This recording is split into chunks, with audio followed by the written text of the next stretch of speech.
구독과 좋아요는 큰 힘이 됩니다.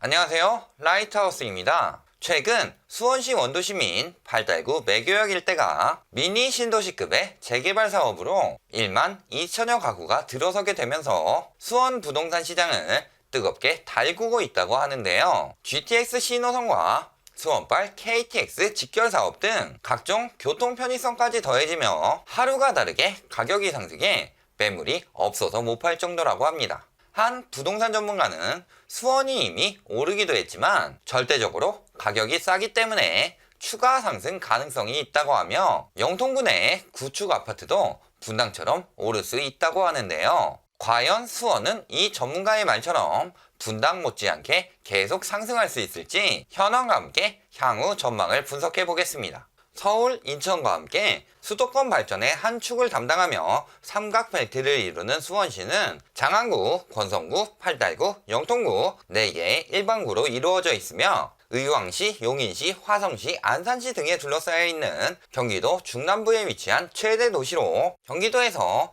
가장 많은 인구를 자랑하는 도시이기도 하죠. 수원의 교통망을 보면 동북쪽으로는 광교역, 광교중앙역에 지나는 신분당선이 있어 서울과 경기도의 핵심인 강남이나 분당, 판교 방면으로 이동이 편리하고요. 중심에서 약간 서쪽으로는 지하철 1호선과 분당선 더블 역세권인 수원역이 있어 서울 방면으로 이동이 용이하며 서울에서 부산으로 갈 수 있는 경부선이 수원역을 지나기 때문에 KTX를 통해 남북으로 이동이 편리하죠.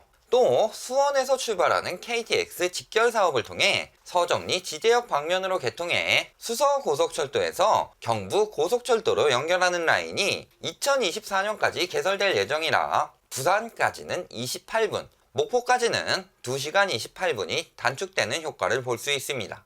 여기에 작년 말 예타를 통과한 GTX 신호선이 과천, 강남을 지나 양주, 덕정까지 연결되기 때문에 수원 중심부에서도 강남 접근성은 많이 올라갔으며 수인선, 복선 전철 3단계가 분당선까지 연장되어 내년 8월 개통이 예정되면서 서부의 인천, 송도나 안산 방면으로 이동이 편리해지죠. 또 수원시 내부에는 2022년 개통 예정으로 트램 노선이 개발되면서 부족했던 내부의 철도 교통망을 만들어 수원역과 조만간 건립 예정인 북수원 복합환승센터를 연결해 철도와 버스 교통을 연계할 예정이기도 하고요. 다만 수원시가 광대한 만큼 현재 대부분의 지역들이 역세권의 혜택을 받지 못해 20개 광역 직행버스 노선과 80개의 일반 버스가 운행하면서 시내외의 미비한 철도 교통을 버스로 메워주고 있는 상황이죠. 자차로는 수원, 신갈, 상연, 금곡 IC를 통해 경부, 용인, 서울,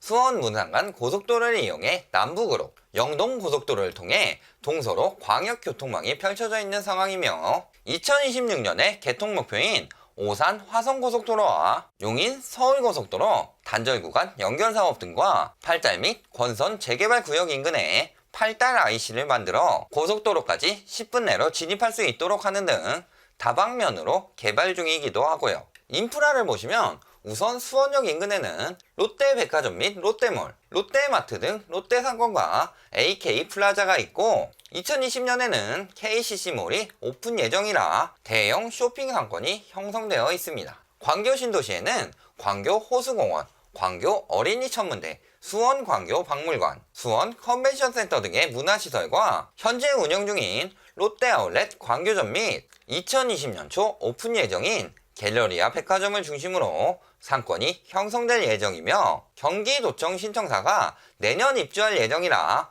관공서 편의성이 좋아지죠. 그 외에도 화서역 옛 KTNG 연초 제조장이던 수원 대유평지구에 2022년 목표로 스타필드 수원이 들어올 예정이라 상권도 차츰 발달하고 있네요. 다음으로 학군을 보시겠는데요. 중학군의 경우 수원 내 자사고, 특목고 입학률이 높은 학교들은 영통구에 몰려있지만 이는 수원시 내부에서만 통할 뿐 전국적인 레벨은 아니죠.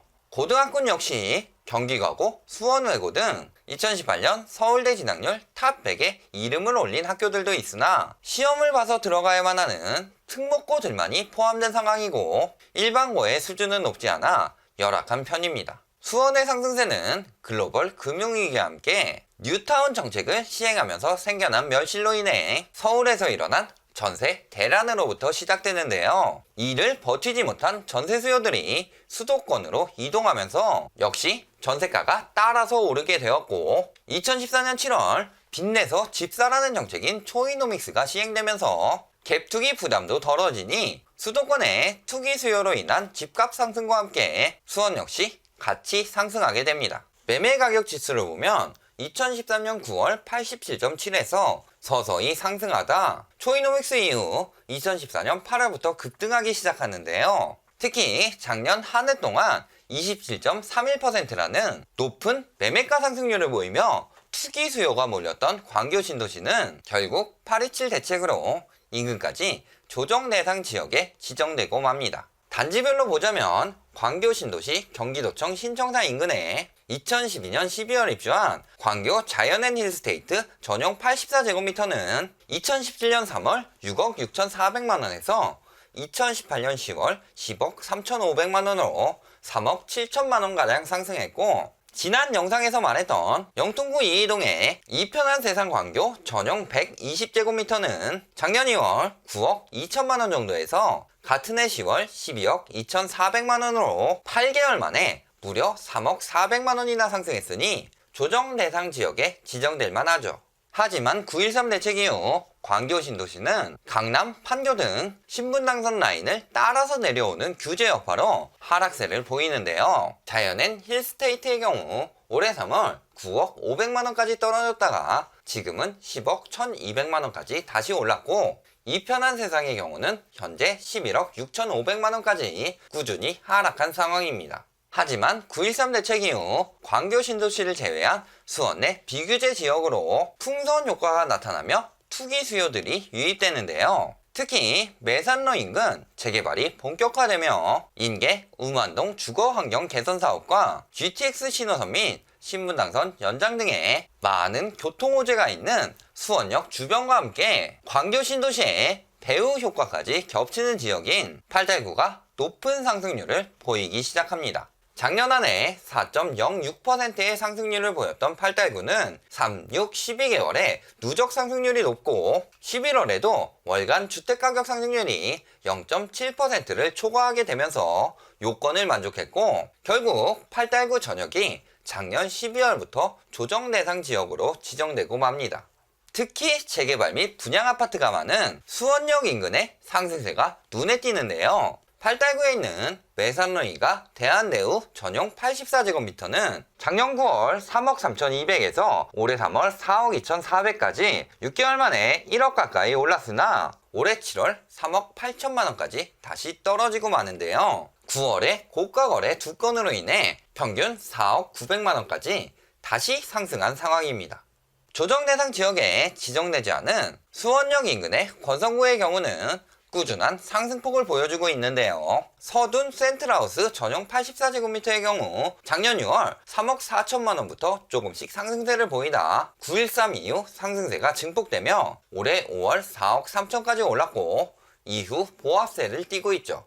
분양 아파트 역시 마찬가지입니다. 지난 3월 공공택지에 분양된 수원역 푸르지오 자이는 163가구 모집에 6,072명이 몰려 37.25대 이내에 높은 경쟁률이 나오기도 했는데요. 앞선 1월에 지구주민 우선 특별 분양의 경우 최초 1회 안에 우선 공급 대상자가 분양받은 건에 대해서는 전매 제한을 제외해주면서 많은 분양권 거래가 이루어졌었죠. 처음 7개월간 분양권 거래가 130여 건밖에 안 되었으나 거래 신고 내역이 누락된 상황이었고 실제로는 4배에 가까운 501건의 분양권 전매가 이루어졌다는 사실이 밝혀졌습니다. 중증 기준 전용 84제곱미터의 최초 분양가는 3억 9천만원대, 현재 5억까지 상승하면서 1억 1천만원의 프리미엄이 붙을 정도로 분양권 투기는 더욱 심각한 거품이 끼었죠.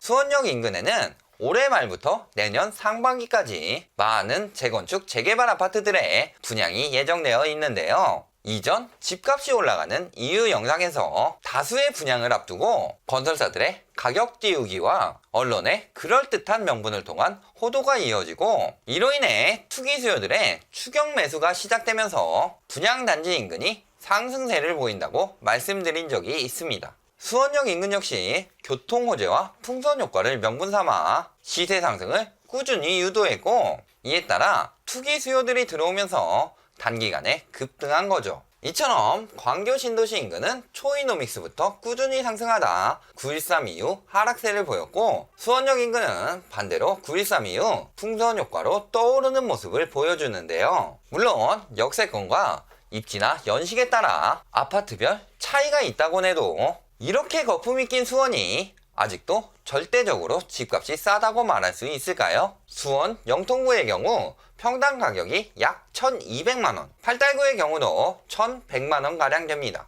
초이노믹스가 시작되기 전인 2014년 7월쯤에 분당이 1,500만원대이고 강동은 1,400만원대로 그 당시에도 그렇게 저렴한 가격이 아니었습니다. 강남 접근성은 물론 인프라 역시 훨씬 더 부족한 수원이 이 지역들의 70에서 85%까지 가격이 올랐음에도 아직도 절대적으로 집값이 싸다고 하는 건 말이 안 되는 거죠. 인근 분당, 용인, 안양 등이 너무 거품이 많이 꼈으니 상대적으로 저렴해 보이는 착시 현상일 뿐입니다. 이 외에도 수원에는 몇 가지 문제점이 산재해 있는데요. 우선 동탄 신도시에 많은 공급이 있습니다. 삼성전자 수원 사업장에 근무하는 직원들이 노후화된 수원의 아파트보다 조금 더 인프라가 좋은 신축 아파트를 많이 찾게 되는데요. 자산이 많은 경우 광교 쪽으로도 알아보겠지만 광교는 이미 거품이 많이 낀 상황이라 아무리 삼성전자에 일한다고 해도 대출을 받고 수십 년간 갚아야 하는 가격입니다. 물론 동탄 역시 비정상적인 거품이 끼어 있긴 하지만 광교보다 저렴하면서 사업장과 가까운 장점이 있어 동탄 쪽으로 인구가 많이 유출되는 거죠. 두 번째는 점점 더 심각해지는 고령화 문제입니다. 광교 신도시와 수원역 인근을 제외하고는 인프라 개발이 거의 없는 상황에서 투기 수요 유입으로 가격 거품만 껴버리니 인구들이 동탄이나 화성, 봉담 등으로 점점 더 외곽으로 밀려나면서 자산이 없는 젊은 인구들은 차츰 감소하고 있고, 은퇴 시기가 다 된 5, 60대나 그 이상의 연령층의 인구만 늘어나면서 점점 더 고령화되어 가고 있습니다. 고령화가 심각해지면 시내 소비 여력 감소 등으로 상권은 점점 더 죽어나가게 되면서 인프라가 줄어드니 인구가 다시 유출되는 악순환이 반복되는 거죠. 세 번째는 정부 정책입니다. 지금까지 수원의 가격 상승은 수원이 살기 좋게 개발되면서 실수요들이 몰리며 상승한 것이라고 보기에는 거리가 약간 있습니다. 광교의 경우를 보면 점점 더 올라가는 가격은 실수요든 투기수요든 감당하기 힘드니 강남에서 분당 판교로, 분당 판교에서 광교로 신분당선 라인을 타고 내려오면서 거품이 끼었을 뿐이고, 다른 수원의 지역은 비규제 지역이라 풍선 효과로 상승한 거죠. 최근 강남의 상승세는 건설사들의 시세 올리기를 언론들의 호도가 부추기고, 여기에 강남 부동산들의 편법 대출 알선까지 겹치며 오로지 매수 심리와 대출 유동성 증가로 인해 생겨난 것인데요. 10월 1일 부동산 긴급대책으로 시세 교란 및 편법 대출을 막아 유동성을 줄이고, 추후 민간택지 분양가 상한제를 통해 가격을 강제로 낮추게 되면 하급지는 연쇄적으로 가격이 먼저 하락할 수밖에 없는 거죠. 결론을 말씀드리겠습니다. 그간 수원의 상승세는 광교를 중심으로 이루어졌으며, 이는 이전 정부의 민간택지 분양가 상한제 폐지 등으로 땅값 및 집값이 비정상적으로 상승하면서 택지를 분양받은 건설사나 아파트를 분양받은 투기꾼들이 웃돈을 얹어가면서 쌓인 비정상적인 거품일 뿐입니다. 여기에 이번 정부에 들어와서 규제를 차츰 강화하면서 규제를 피해 투기 수요가 이동하게 되었고, 수원의 경우는 재개발 호재와 수원역 교통 호재가 있는 팔달구 쪽으로 투기 수요가 많이 유입되면서 조정 대상 지역에 지정될 정도로 높은 상승률을 보였던 거고요. 아직 한참 남은 GTX C노선을 제외하고는 서울과 직결 노선이 생기는 등의 집값이 상승할 만한 교통 호재가 아닌 만큼 이런 상승세가 지금 당장 일어날 필요가 없음에도 기존 아파트 단지가 몇 개월에 몇 천만 원씩 상승한다는 것은 호재로 인한 상승이 아닌 거품이라는 거죠. 이미 수원의 부동산 시장은 작년에 비해 거래량이 반토막 수준으로 하락했고 꾸준히 상승하던 인구들 역시 차츰 줄어가고 있으며 강남, 분당 판교, 광교 등으로 상승했던 부동산 거품은 민간 택지 분양가 상한제와 함께 역순으로 빠져나가게 될 것으로 예상됩니다. 그리고 광교의 하락이 인근 수원까지 전체적인 하락세를 불러올 것으로 전망되고 있고요. 다른 영상에서도 여러 번 언급했지만 비정상적으로 쌓인 거품과 가계부채로 인해 부동산이 안전자산인 시대는 지났습니다. 단지 하락세가 시작할 때는 거래가 축소되고 담합으로 버티기 때문에 보합세가 길어지면서 소폭의 상승세와 하락세가 나타날 뿐이죠. 그럼에도 아직까지도 부동산 불패를 믿고 지금도 저평가된 지역이라고 자기 위로를 하며 비규제 지역까지 투기하고 있는데요. 거품은 역순으로 빠지기 때문에 1호선과 신분당선의 외곽에 있는 수원은 그 하락세를 가장 먼저 맞이할 문지기 역할을 할 것으로 전망됩니다. 오늘도 끝까지 영상 시청해주셔서 감사합니다.